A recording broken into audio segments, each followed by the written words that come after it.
வணக்கம் குளோரியானி. சுபவி பயங்கரமா பயப்படுறாரு. ஒரு நாளும் திராவிடத்தோட சீமான் கலக்க முடியாது, சீமானுக்கும் திராவிடத்துக்கும் ஒத்தே வராது. அவருக்கு அடிவயிறு அப்படியே கலங்கி போச்சு. எங்க இவங்க எல்லாம் பத்தி விட்டுறாங்க, ஸ்டாலின் அவர்கள் எங்க மனசு மாதிரி சேர்ந்துருவாரோ, இவங்க பாட்டுக்கு இவங்களா இஷ்டத்துக்கு எடுத்து விட்டுட்டு அதிமுகவும் திமுகவும் சேர்ந்து எங்க அண்ணன் சீமானை வளர்த்து விட்டுருமோன்னு அவருக்கு அடிவயிறு அப்படியே கலங்குது. அது கலங்கி போய் ஒரு நாளும் நடக்க கூடாது, நடக்கவும் கூடாது. அதாவது இது நடக்காதான், நடக்கவும் கூடாதான், ஏன்னா அவரால் தாங்க முடியாது அப்படின்றாரு. அப்படி ஒரு மோசமான பிழைப்பு அண்ணன் சீமான் செய்ய வேண்டிய அவசியம் இல்லை. அப்படியே இந்த திராவிடமும் தமிழ் தேசியமும் சேர்ந்து எங்க அண்ணனை வளர்த்துருமோ அப்படின்னு பயப்படுற அத்தனை பேருக்கும் சொல்றேன். அது சுபவியா இருந்தாலும் சரிதான், அந்த காங்கிரஸ்ல ஒப்பாரி வச்ச ஆளா இருந்தாலும் சரிதான், பிஸ்மி மாதிரி எஸ்மிகளும் சரிதான். இங்க திராவிடத்தை வச்சுதான் தாவேக்காவும் இப்ப பழச்சிட்டு இருக்கு. திராவிட அள்ளு சில்லுகளோட தான் இன்னைக்கு அரியணை ஆட்சி அமைச்சிட்டு இருக்குது. அதே மாதிரி அதிமுகங்கிற அந்த திராவிடத்தையும் பிரிச்சு மேஞ்சிதான் திராவிடத்தின் தயவுலதான் இன்னைக்கு ஆட்சி செய்யறீங்க. அப்படி ஒரு கட்டம் மன்னன் சீமான் அவர்கள் முடிவெடுத்தா கூட, திராவிடத்தோட உதவியில நாம நிக்கலாமான்னு யோசிச்சா கூட உங்க பார்வையில இருந்து அது தப்பு இல்ல. ஒருவேளை நாம் தமிழர் கட்சி பார்வையில இருந்து தப்பா இருக்கலாம், நாம் தமிழர் கட்சி உறவுகள் பார்வையில இருந்து கூட ஒருவேளை தப்பா போகலாம். ஆனா திமுக அதிமுக தாவேகாவோட பார்வையில அது தப்பா இருக்கவே கூடாது. ஏன்னா நீங்க எல்லாருமே திராவிடத்தை பயன்படுத்தி தான் இன்னைக்கு தாவேகா முழுக்க முழுக்க திராவிட அரசியலாலதான் இன்னைக்கு ராஜாங்கமே நடக்குது. இல்லைன்னா இன்னைக்கு வீட்டுல போய் கூப்பில உட்கார வேண்டியதான், ஆட்சி கவிழ்ந்து போயிரும். திராவிடத்தின் தயவுல ஆட்சி நடத்துற நீங்க நாங்க திராவிடத்தின் தயவுல எம்எல்ஏ ஆயிடுவாரோன்னு பதைக்கிறதும், அத என்னவோ அண்ணன் மட்டும் திமுக அதிமுகவோட சேர்ந்துட்டா அது ப்ராஸ்டிடியூஷனா. ஆனா இவங்க அதே திமுக அதிமுக திராவிடத்துல இருந்து எம்எல்ஏக்களை கொத்தா வாங்கி கேவலம் பதவிக்காக, முதல்வர்ங்கிற பதவி பேரக்கூடாதுங்கிறதுக்காக பதவி வெறியில ஊழல் கட்சி தீய சக்தின்னு சொன்னவங்கள்ட்ட இருந்து ஆட்களை விலைக்கு வாங்கி நீங்க பண்றதுக்கு பேரு அதுதான் ப்ராஸ்டிடியூஷன். அண்ணன் பண்றதுங்கிறது பெருந்தன்மைன்னு கூட சொல்லிடலாம். அதிமுக திமுகவோட பெருந்தன்மை இல்ல, அண்ணன் அந்த முடிவு எடுக்கிறதே ஒரு பெருந்தன்மைன்னு சொல்லலாம். மக்களுக்காக தன்னை கொஞ்சம் அவர் ரகுவாக்கிக்கிறாரு அப்படின்னு கூட எடுத்துக்கலாம். ஆனா நீங்க சொல்றதுக்கு அதுக்கு ரைட்ஸே கிடையாது. ஏன்னா இப்போதும் தாவேகா தலைவர் இன்னைக்கு இருக்கிற சீட்டுக்கு முழுக்க முழுக்க காரணம் திராவிட அல்லு சில்லுகளின் தயவில் தான்.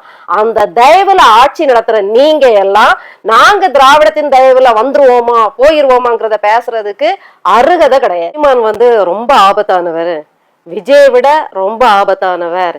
இவரை வளர விட்டோம்னா நாம அதோ கதிதான். அதாவது அண்ணன் சீமான் அவர்கள் தமிழ்நாட்டுக்கே பேர் ஆபத்தானவர் அப்படிங்கிற மாதிரி இந்த காங்கிரஸ் கட்சியில இருந்து இப்ப திமுகவுக்கு போன ஒரு காங்கிரஸ் வாழ் சொல்லியிருக்காரு, வாழ்னு கத்தியிருக்காரு. அதாவது உண்மையிலே சொல்ல போன ஒரு வகையில அண்ணன் சீமான் அவர்கள் ஆபத்தானவர் தான். யாருக்கு தெரியுமா? உங்களை மாதிரி ஊழல் பெருச்சாளிகளுக்கு ஆபத்தானவர். உங்களை மாதிரி திராவிடம் பேசி போலியா தமிழின மக்களை சாகடிச்சு தமிழின மக்களின் பேராதரவுல வைத்த வளர்க்கிற உங்களுக்கெல்லாம் அவர் ஆபத்தானவர் தான்.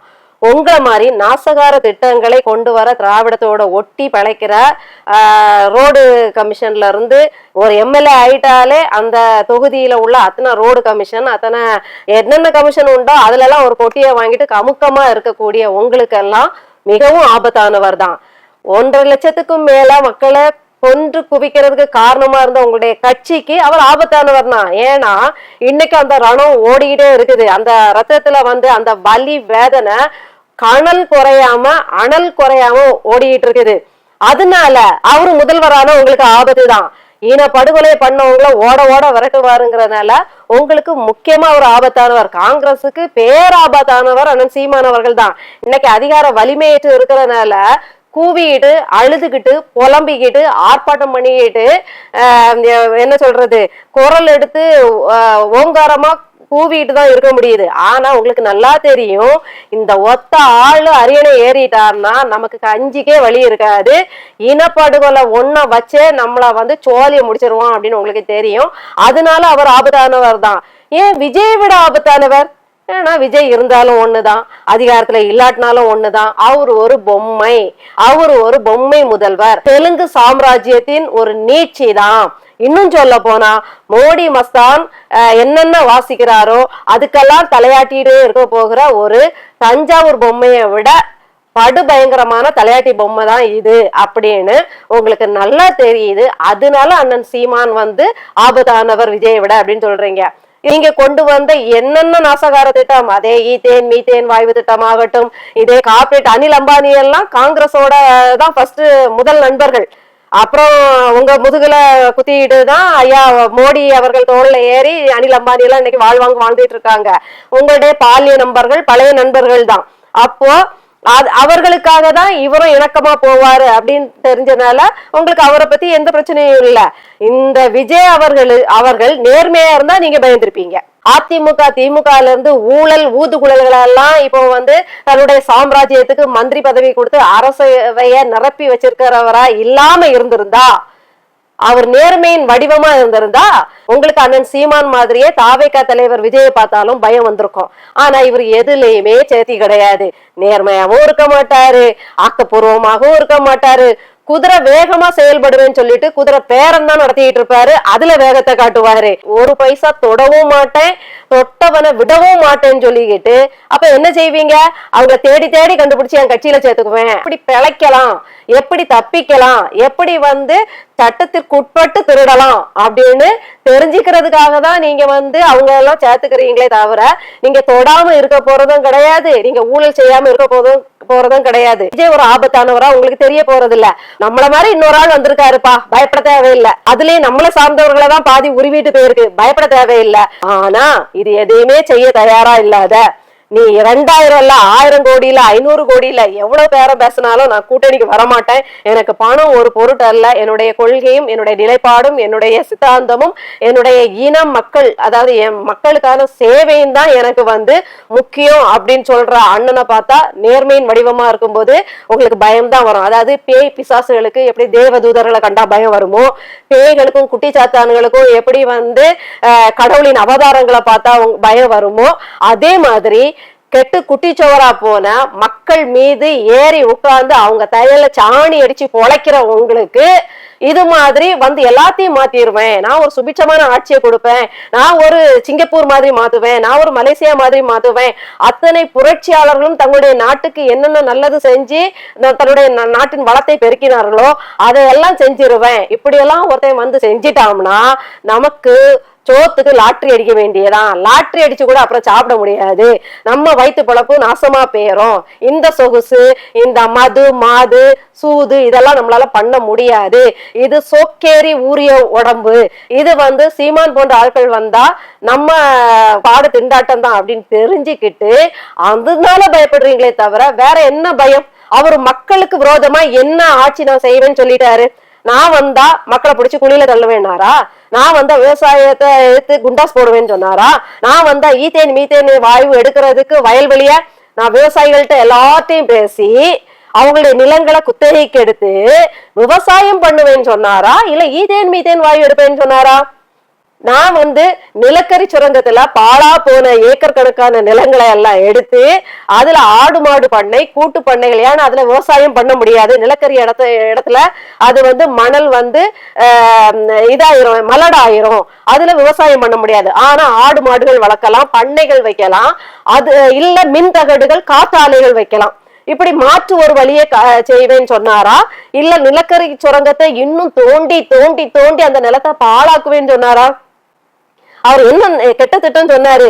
மின்சாரம் இல்லாமலே நீங்க கஷ்டப்படுங்க, நாங்க வந்து அதுக்கு பல வகையில உங்களுக்கு மின் கட்டணத்தை உயர்த்தி உங்களை பாடாப்படுத்துவோம்னு சொன்னாரா?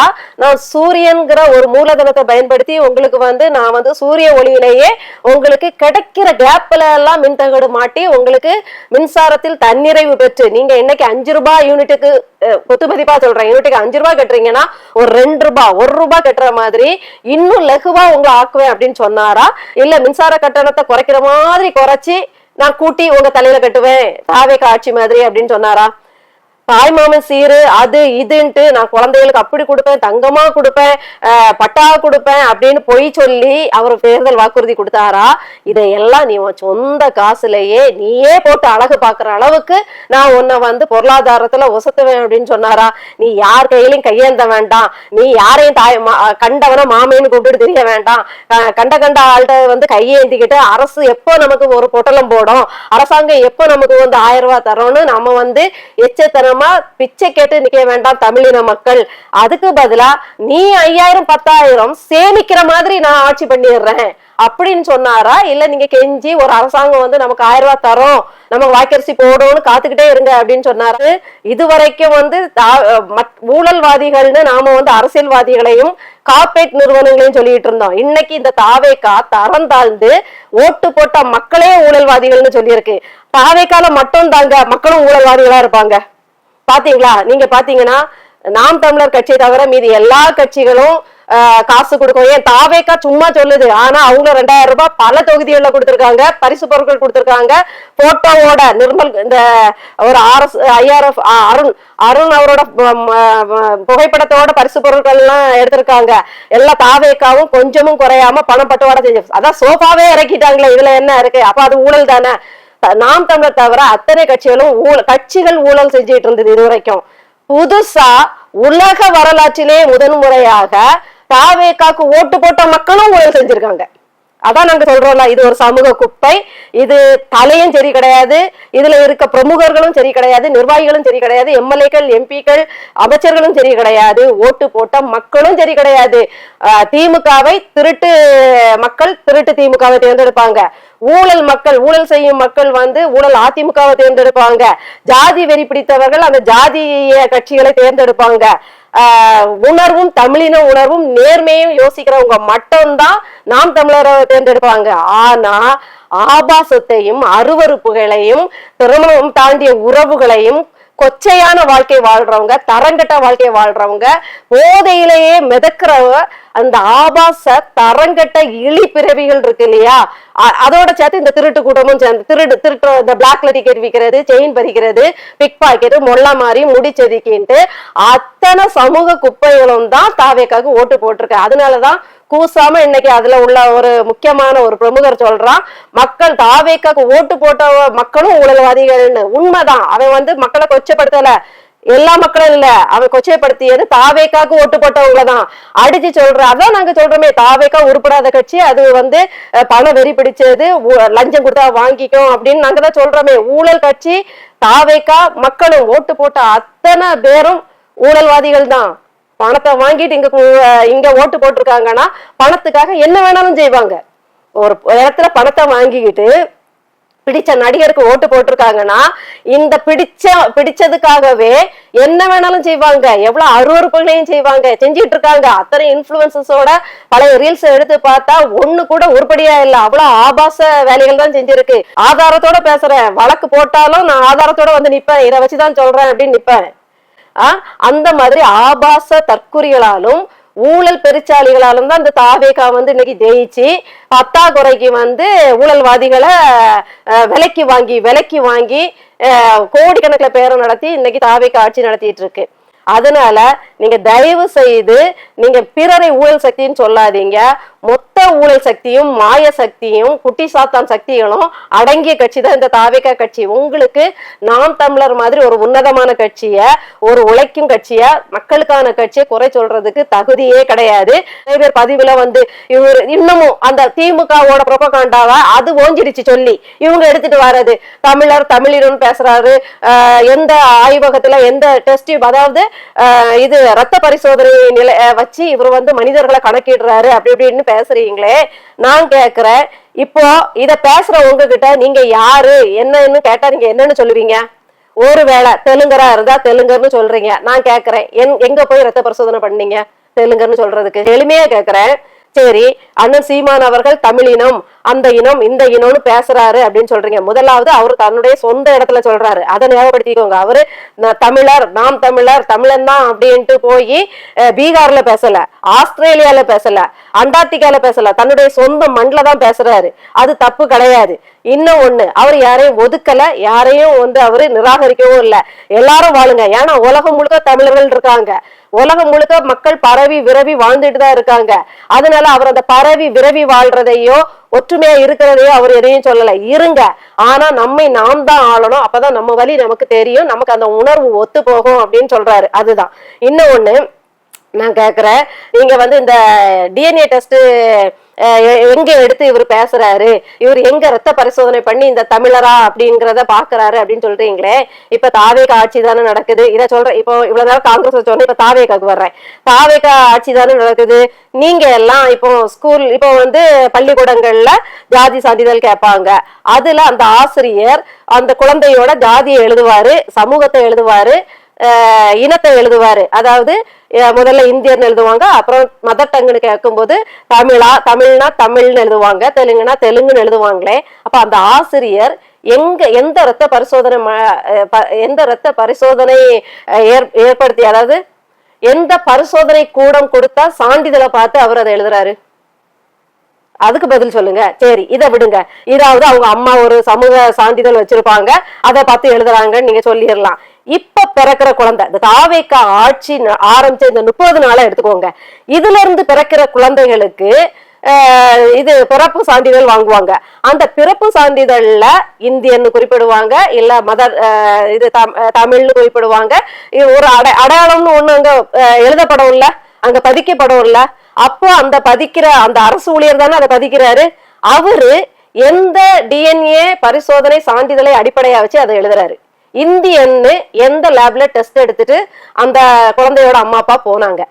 எந்த லேப்ல தமிழ் இல்லைன்னா தெலுங்கு இல்லைன்னா கன்னடர் அப்படிங்கிறத எந்த லேப்ல டெஸ்ட் எடுத்துட்டு போய் அவங்க கொடுத்தாங்க? அவர் அதை எழுதினாரு. மதர் டங்குன்னு இருக்கு. மதர் டங்குல கண்டிப்பா தெலுங்கர்னா தெலுங்குன்னு தான் எழுதுவாங்க, தமிழ்னா தமிழ்னு எழுதுவாங்க, ஆஸ்திரேலியர்னா ஆஸ்திரேலியால என்ன லாங்குவேஜோ அதை எழுதுவாங்க. அப்போ அதை பதிக்கிறவர் இருக்காரு இல்லையா, அவரு எந்த டிஎன்ஏ பரிசோதனை சான்றிதழின் அடிப்படையில அதை எழுதுறாரு, எந்த ரத்த பரிசோதனையின் அடிப்படையில அதை எழுதுறாரு? நீங்க அதை தடுத்து நிறுத்தலாமே. டிஎன்ஏ டெஸ்ட் இதை எதன் அடிப்படையில் எழுதுவீர்கள் அப்படின்னு நீங்க ஒழிச்சிட வேண்டியதானே. இப்ப ஆட்சி உங்க கையில தானே இருக்குது. இனிமே ஜாதியே கிடையாது. இனிமே வந்து நம்ம என்ன இனம்னு எழுத வேண்டிய அவசியம் இல்ல. ஜாதி சான்றிதழையே இனிமே பிறக்கிற குழந்தைகளுக்கு கொடுக்காதீங்க. அதை விட்டுட்டு செங்கோட்டையன் வந்து அடையாள அட்டையில நாங்க வந்து ஜாதியையும் குறிப்பிடுவோம்லாம் சொல்றாரு. அப்ப அவர் எவ்வளவு எந்த அவர் அதை குறிப்பிடுறதுக்கு முன்னாடி அத்தனை பேருக்கும் எந்த லேப்ல டெஸ்ட் எடுத்த சான்றிதழ் அடிப்படையா வச்சு அதை குறிப்பிடுவாரு? கொஞ்சம் எங்க கேள்வி கேட்கறதுக்கு முன்னாடி இன்னைக்கு பதில் சொல்ற இடத்துல இருக்கிற நீங்களே வாயை கொடுத்து மாட்டக்கூடாது. திருப்பி திருப்பி கேட்கிறேன்.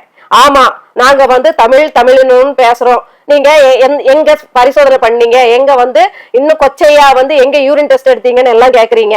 இப்ப தாவேக ஆட்சியில பிறக்கிற குழந்தைகளுக்கு சமூகம் எழுதப்படும், நேஷனாலிட்டி நாடு எந்த நாட்டை சேர்ந்தவர்னு எழுதப்படும், எந்த மதர் டங் எந்த மொழியை சார்ந்தவர்னு எழுதப்படும். அந்த மூன்றும் எந்த டிஎன்ஏ டெஸ்ட் அடிப்படையில் எந்த இரத்த பரிசோதனை அடிப்படையில் தாவேக ஆட்சியாளர்கள் எழுதுவார்கள்? எங்க கொண்டு போய் வைப்பீங்க முகத்தை? எதன் அடிப்படையில் அவர்கள் எழுதுவார்களோ அதன் அடிப்படையில் தான் நாங்க பேசுறோம். சரியா? எதன் அடிப்படையில் பள்ளிக்கூடத்துல இதெல்லாம் வந்து அதாவது பதிக்கிறார்களோ, பதிவு செய்கிறார்களோ அதன் அடிப்படையில் தான் நாங்க பேசுறோம். எதன் அடிப்படையில் அவர்களுக்கு இடங்கள், அதாவது படிப்புல இடம் கொடுக்கப்படுது, வேலையில முன்னுரிமை கொடுக்கப்படுது, எதன் அடிப்படையில் இதெல்லாம் அவங்க வந்து கொடுக்கறாங்களோ அதன் அடிப்படையில் தான் நாங்க பேசுறோம். இது தமிழ்நாடு, தமிழர்கள், நீங்க எல்லாம் வந்த இடத்துல எங்களை போட்டு இப்படி அடிமையா வச்சிருக்கீங்களே, எங்களை ஆளணுங்கிற வெறியில எங்களை பாடாப்படுத்துறீங்களேன்னு அதன் அடிப்படையில தான் பேசுறோம். உங்க தாவேக அரசு எந்த லேப்ல டெஸ்ட் எடுத்து இனிமே குழந்தைகளுக்கு ஜாதி சான்றிதழ் கொடுக்குமோ, உங்க தாவேக அரசு எந்த டிஎன்ஏ பரிசோதனை நிலையத்துல போய் இவர் இந்தியனா ஆஸ்திரேலியனான்னு வந்து சர்டிபிகேட் கொடுக்குமோ, எங்க போய் வந்து மதர் டங்குன்ட்டு இவர் தமிழா தெலுங்கா உருதா கன்னடரா அப்படின்னு மதர் டங்குக்கு எழுதுமோ, அதே அடிப்படையில தான் நாங்களும் பேசுறோங்கிறத திருப்பி திருப்பி சொல்றோம். முட்டாள்தனமா திருப்பி திருப்பி எங்க கிட்ட வந்து மாட்டிட்டு இருக்க கூடாது.